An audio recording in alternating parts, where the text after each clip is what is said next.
잠언 18장. 무리에게서 스스로 갈라지는 자는 자기 소욕을 따르는 자라. 온갖 참 지혜를 배척하느니라. 미련한 자는 명철을 기뻐하지 아니하고 자기의 의사를 드러내기만 기뻐하느니라. 악한 자가 이를 때에는 멸시도 따라오고 부끄러운 것이 이를 때에는 능력도 함께 오느니라. 명철한 사람의 입의 말은 깊은 물과 같고 지혜의 샘은 솟구쳐 흐르는 내와 같으니라. 악인을 두둔하는 것과 재판할 때에 의인을 억울하게 하는 것이 선하지 아니하니라. 미련한 자의 입술은 다툼을 일으키고 그의 입은 매를 자청하느니라. 미련한 자의 입은 그의 멸망이 되고 그의 입술은 그의 영혼의 그물이 되느니라. 남의 말하기를 좋아하는 자의 말은 별식과 같아서 뱃속 깊은 데로 내려가느니라. 자기의 일을 게을리하는 자는 패가하는 자의 형제니라. 여호와의 이름은 견고한 망대라. 의인은 그리로 달려가서 안전함을 얻느니라. 부자의 재물은 그의 견고한 성이라. 그가 높은 성벽같이 여기느니라. 사람의 마음의 교만은 멸망의 선봉이요 겸손은 종기의 길잡이니라.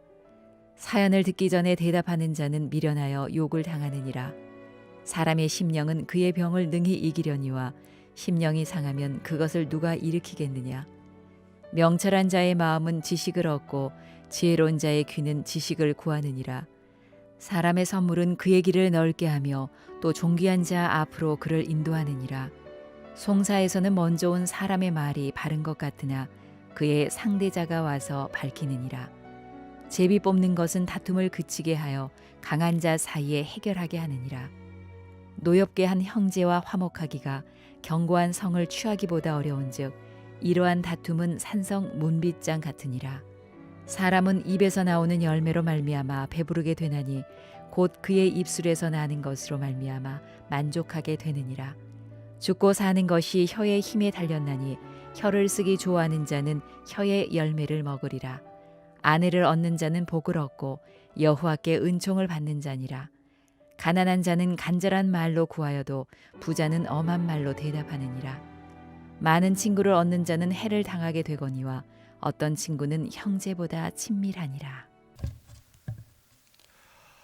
오늘은 지혜, 교회, 공동체, 생활이라는 제목으로 함께 말씀을 나누고자 합니다.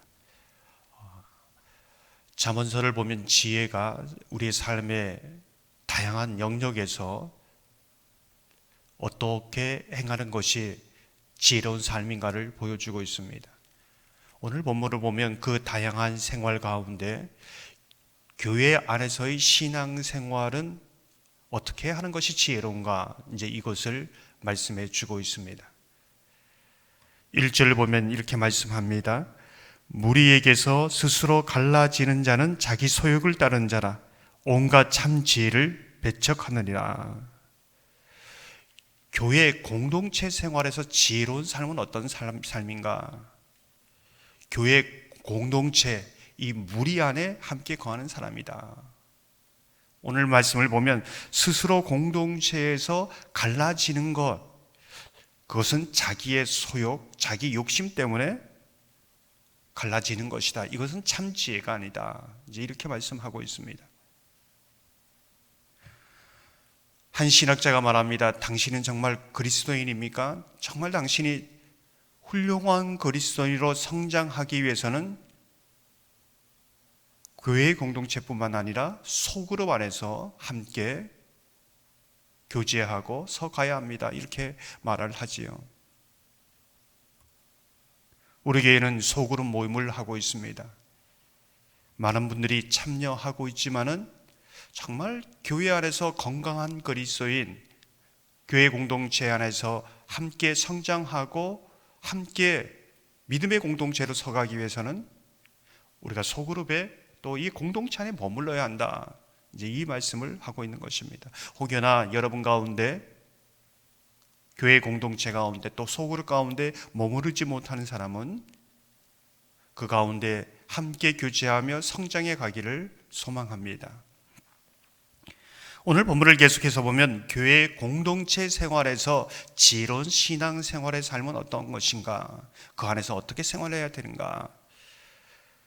첫 번째가 스스로 갈라지는 것, 이 부분, 이것은 지혜가 아니다. 이제 이렇게 말해주고 있습니다. 두 번째는 이 공동체 안에서 소그룹 안에서 갈라지지 않게 하는 것, 그것이 어떤 지혜인가를 보여주고 있는 것이지요. 2절을 보면 이렇게 말씀합니다. 미련한 자는 명철을 기뻐하지 아니하고 자기의 의사를 드러내기만 기뻐하느니라.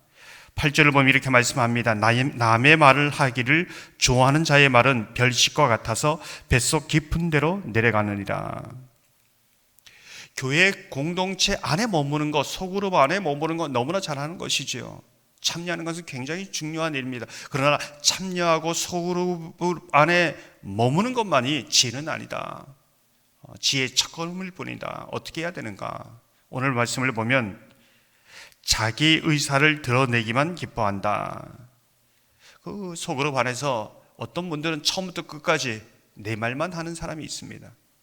다른 사람이 뭐라고 말하는 것 상관없이 계속 내 말만 하는 것이지요. 심지어는 말할 수 있는 틈을 주지 않습니다. 그러니 이 나눔이 되지 않는 겁니다.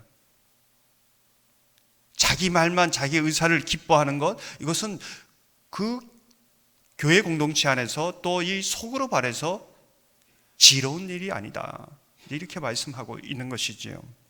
나눔과 교제는 다른 사람의 말을 경청할 줄 알고 또 자기의 말을 표현할 줄 알며 서로 역동적인 교제 가운데 어떤 일방적인 것이 아니라 역동적인 교제 가운데 이루어져야 된다. 어떤 사람은 내가 괜히 말했다가 실수하고 또 내가 말했다가 저 사람이 어떻게 생각할까 입을 꾹 다물고 있는 사람이 있습니다. 이건 공동체 안에서 교제가 있을 수 없다. 서로 함께 얘기도 하고 듣기도 하고 이런 사랑의 교제, 이런 말씀의 교제가 일어날 때 이것이 참다운 지혜로운 사람이다. 이제 이렇게 말씀하고 있지요. 그런데 한 가지 더 얘기합니다.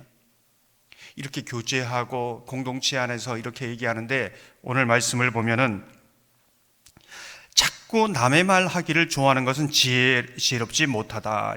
공동체를 갈라지게 하는 것이다. 이 소그룹 안에서 나눈 것을 또 공동체 밖에서 자꾸 얘기하는 겁니다. 공동체 안에서 누군가 이제 어떤 얘기를 한다면 마음이 아프지요. 어떻게 해야 되나? 기도 제목으로 삼는 겁니다. 안타까워하는 겁니다. 고민하는 겁니다. 함께 그 고민을 나누고 함께 기도하면서 어떻게 세워갈까? 이게 정말 지혜라는 겁니다. 그런데 그 허물을 붙잡아서 다른 곳 가서 계속 얘기하는 것, 이것은 공동체를 갈라지게 하는 것이다. 깨지게 하는 것이다. 이건 정말 지혜로운 것이 아니다. 이렇게 얘기하고 있습니다. 정말 교회 공동체 안에서 지혜로운 신앙생활은 어떤 것인가? 이제 이것을 보여주고 있는 것이지요. 오늘 계속해서 본문을 보면 이렇게 말씀합니다. 교회 안에서의 지혜로운 신앙의 삶은 무엇인가? 10절을 보면 여호와의 이름은 견고한 망대라. 의인은 그리로 달려가서 안전함을 얻느니라. 정말 이 교회 공동체 안에서 또 소그룹이 정말로 생명력이 넘치고 건강한 소그룹이 되기 위해서는 어떻게 해야 되는가? 한 사람 한 사람이 여호와의 이름을 견고한 망대로 삼고 거기가 안전하다는 것을 아는 사람이 되어야 한다. 많은 나눔을 했는데 손자 손녀 얘기입니다. 많은 이야기를 하고 아주 친밀한데 그 얘기는 어떤 얘기냐? 세상 이야기입니다. 뭔가 친밀함과 좋아함은 있는데 말씀의 교제는 없습니다. 이거는 세상의 사람들의 친하기는 하지만 친밀하기는 하지만은 깊은 영적인 교제는 되지 않는다는 것이죠. 정말 여호와 하나님이 견고한 망대고 거기가 정말 안전하다는 그 믿음의 신앙을 고백을 가지고 함께 나눌 때에 그 소그룹이 어떤 곳이 되냐? 이 세상을 살아가면서 참으로 외롭고 힘든데 내 혼자 살아가기도 너무 힘든데 정말 이 소그룹이 견고한 망대같이 내 삶의 울타리가 되고 사랑방이 되고 위로를 받는 곳이 되는구나. 이렇게 할 때 교회가 정말로 건강할 뿐만 아니라 한 사람 한 사람이 건강한 그리스도인으로 살아갈 수 있다. 이제 이것을 말해주고 있는 것이죠. 교회 공동체의 소그룹만을 얘기하는 것이 아니겠지요. 우리의 가정생활도 그렇고 우리의 삶도 그렇습니다. 사랑하는 성도 여러분, 교회 공동체 안에서 함께 모이고 그 모임 안에서 함께 교제하며 그 교회가, 그 소그룹이 거룩한 견고한 망대와 같은 안전한, 또 힘이 있고 위로가 있는 그러한 울타리가 되기를 주님의 이름으로 축원합니다. 이 시간 말씀을 생각하면서